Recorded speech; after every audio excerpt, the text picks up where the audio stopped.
Welcome back, everybody. Today we're going over this little pistol that you see right here in my hands that you guys saw throughout the intro. This is the Smith & Wesson M&P Shield EZ380. Now that's a mouthful.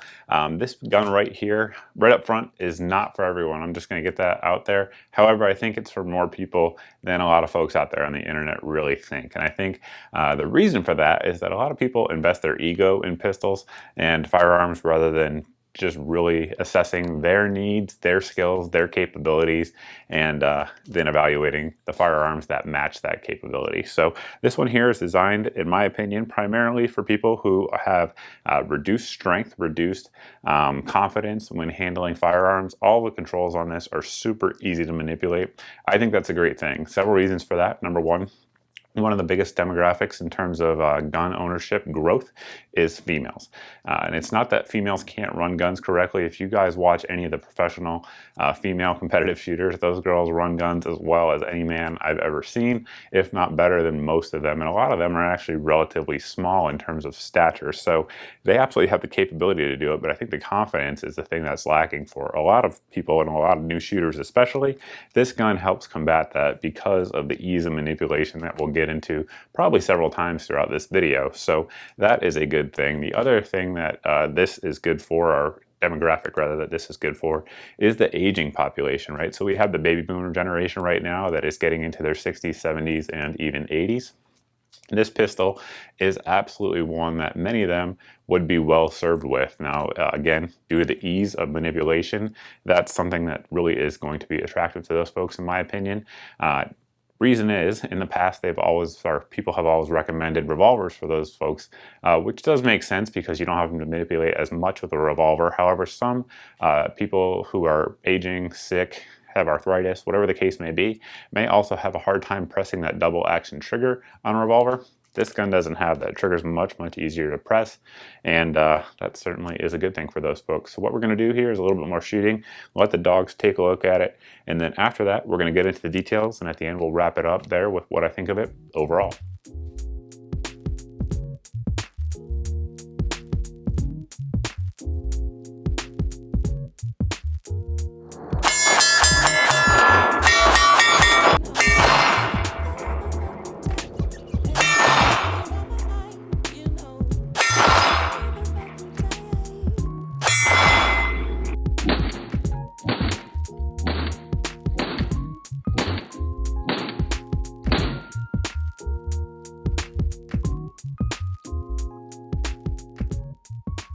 Getting into the details of the pistol, we'll start here at the magazine and sort of work our way forward. To drop the magazine, we're going to hit our magazine release. It is on the left side from the factory. As it comes, you can switch it over to the right side if you are a left-handed shooter.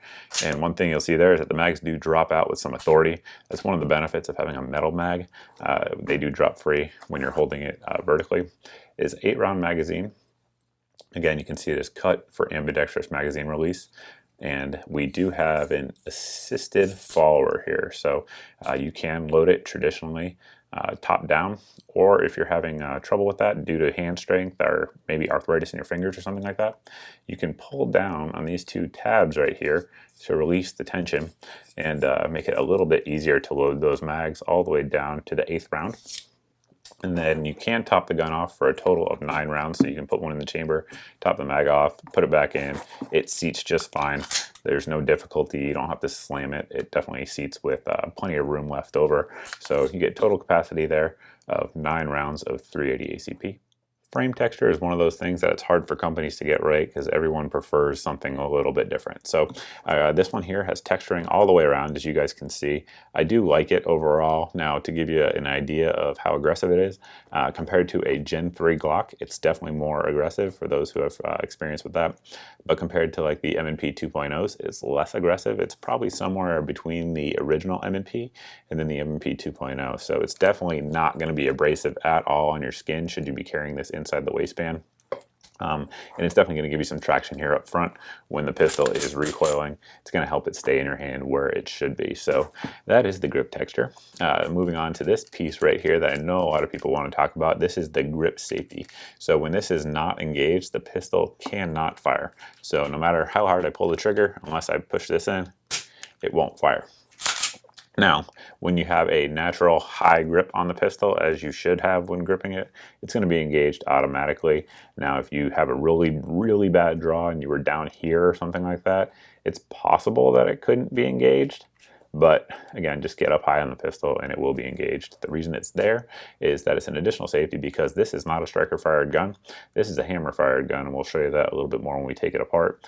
And it doesn't have the trigger safety on there like a lot of the striker fired guns would have. So it's just an additional safety to make sure it doesn't fire when dropped or when you don't want it to as the user. As we move up, you'll note here on the right side of the pistol, there is no slide lock. So the slide lock itself is not ambidextrous. It's a nice slide lock though. It's very easy to actuate. Pushing up on it takes almost no effort at all, which is kind of a common theme with the gun. And you guys can see without even grabbing any of the serrations on the slide, I'm very easily able to lock it up and then of course hit it and send the slide home. Again, very, very easy to manipulate. We'll get into this here in just a second, but that's our takedown lever. Continue to move forward. We do have a 1913 spec rail up front. Now, some lights are going to fit, some aren't. That's just due to the size of the pistol. I've used the Inforce APLC as well as the Streamlight TLR7 and TLR8. If you guys want to mount a laser or light combo up there, that's probably what I look at as one of those two options because they do fit well. And from what I've seen, there are companies making holsters for them as well.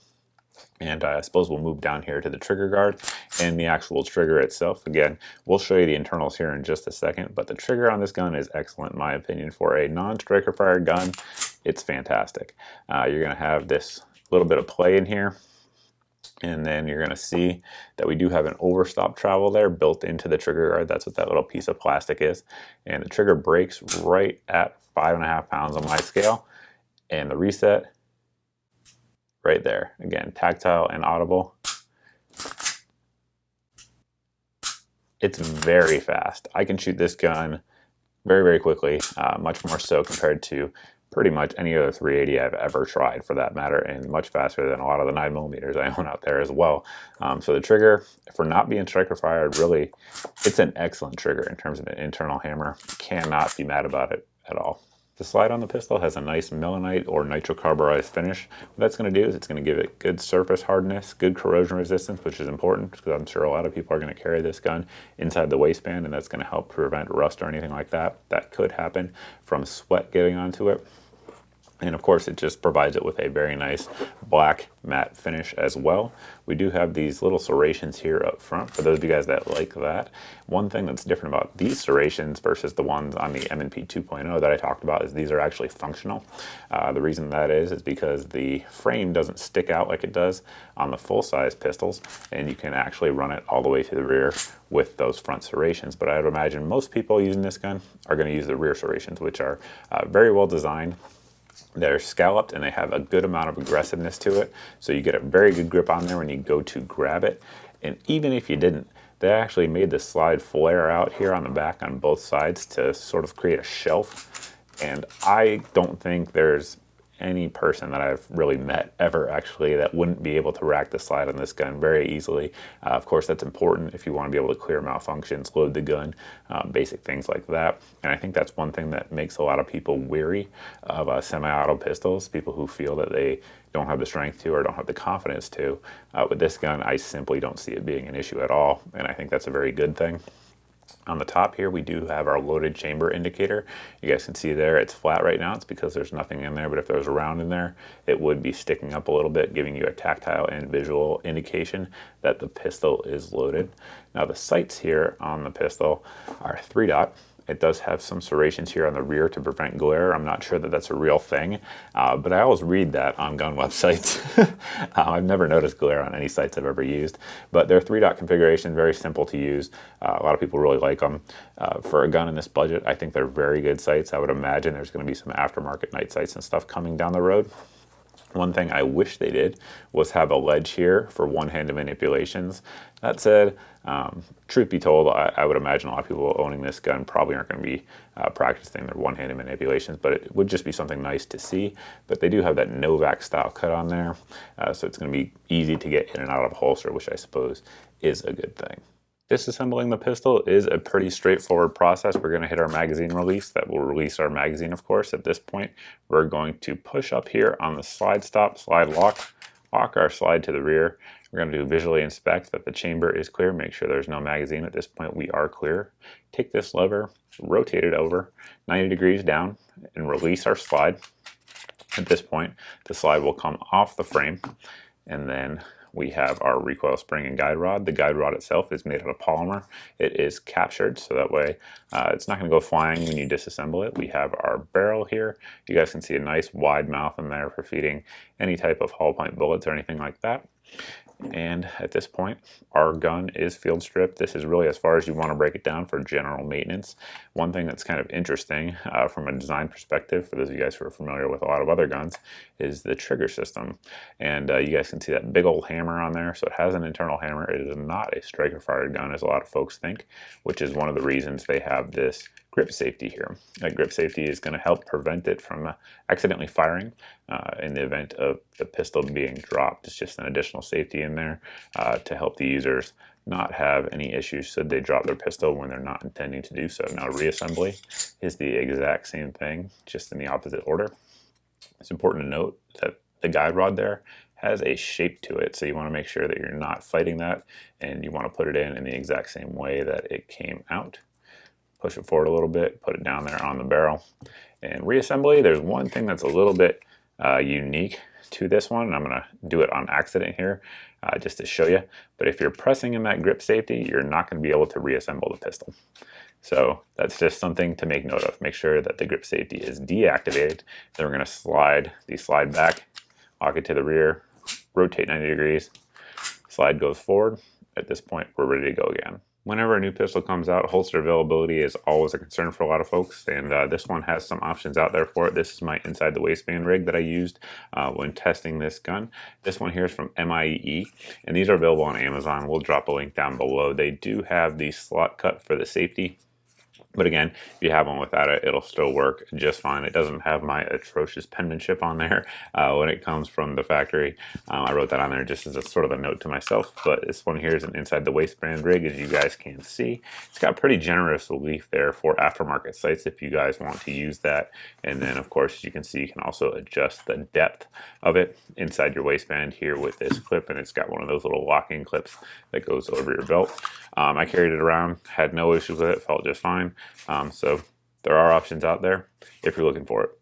As I mentioned in the first video I did on this gun, this is obviously marketed towards women, older people, people with strength issues. Now, it can be used by anybody, like I said, but we have someone here, Morgan, who actually owns a M&P 9 and has never held this gun or manipulated it. So I wanted to catch her reaction here on camera and see how it is real time. So we will give it to you. Just run the slide, see what you think. How is it compared to your M&P 9? Feels smooth. Smooth. Smooth. It's descriptive. I'll take it. Smooth, yeah. Felt good. All Yep. right. Now remember, this one has a thumb safety, so yep. Right here? Yep. So push it. Yep, just keep your thumb right on top of it when you fire. Oh, you had to have your thumb on top of it when you fire? It's a good idea. All right. It's sage.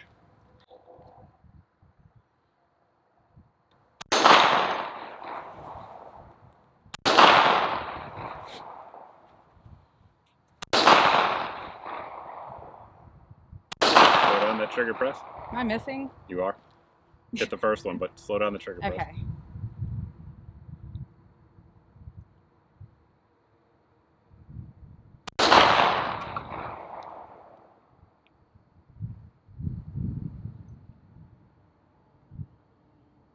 All right. Run the slide. All right.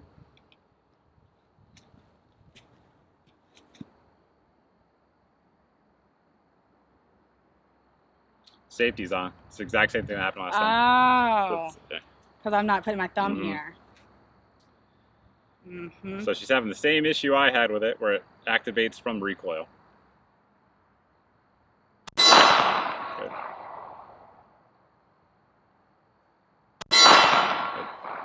That runs. Yep. Now, so again, they do make a model without a safety. So what are your first thoughts on it?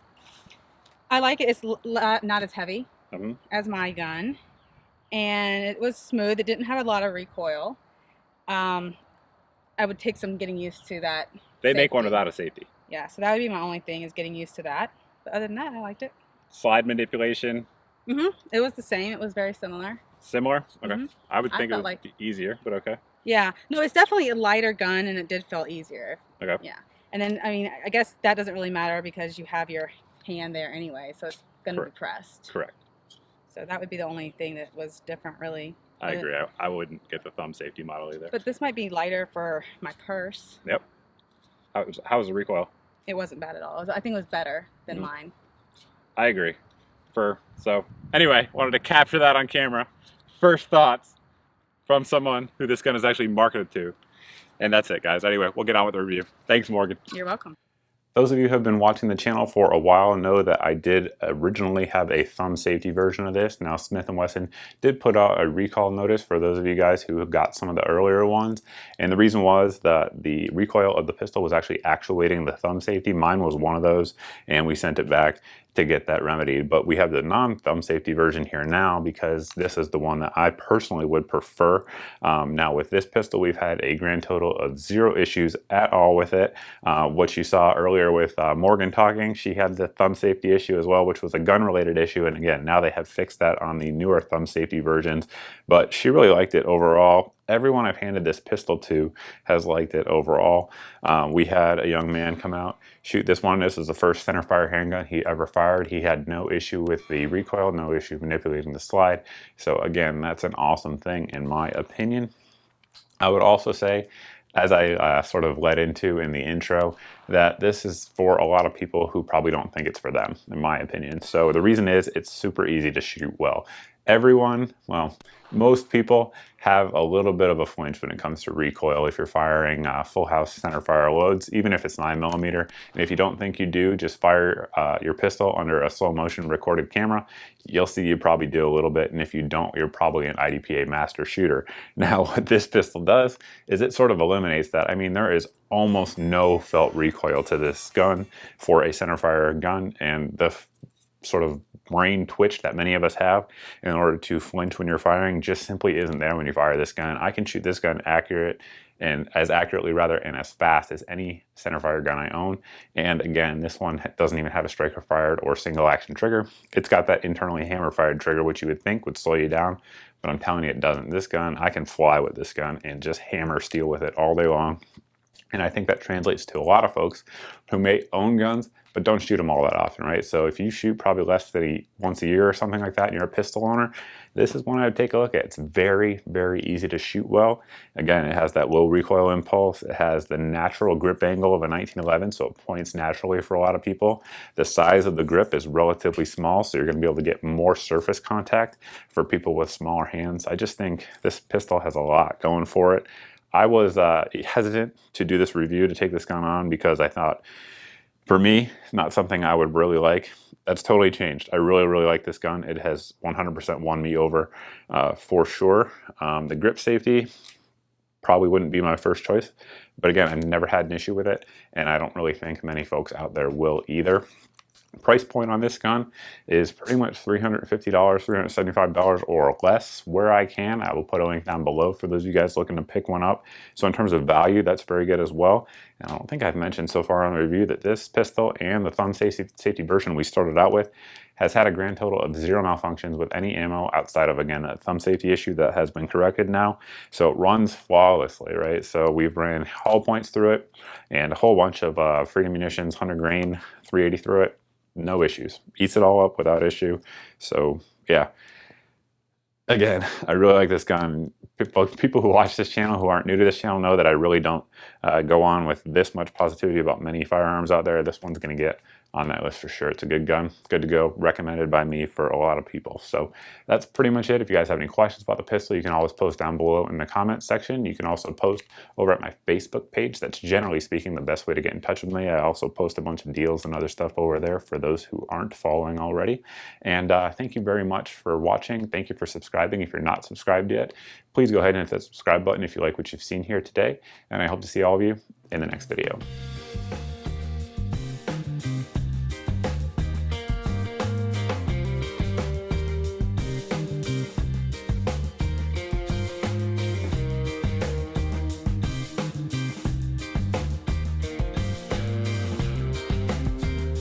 Freedom Munitions XTP ammo. Should run it just fine, we'll see.